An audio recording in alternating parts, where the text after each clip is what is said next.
Are you getting no service network issues on your iPhone after the iOS update?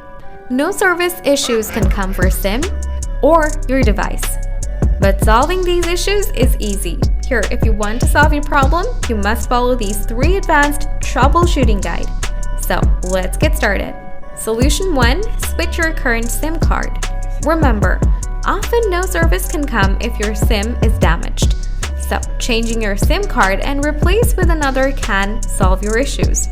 Solution 2. Check the update. Often new updates can solve a lot of problems.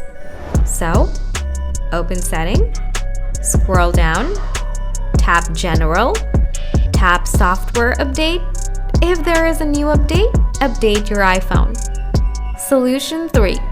Reset misconfiguration settings.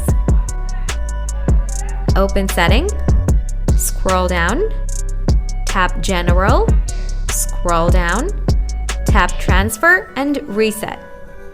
Tap Reset. Tap Reset All Settings, enter your passcode, tap Reset All Settings again.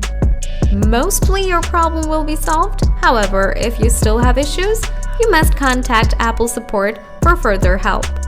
Thanks for watching.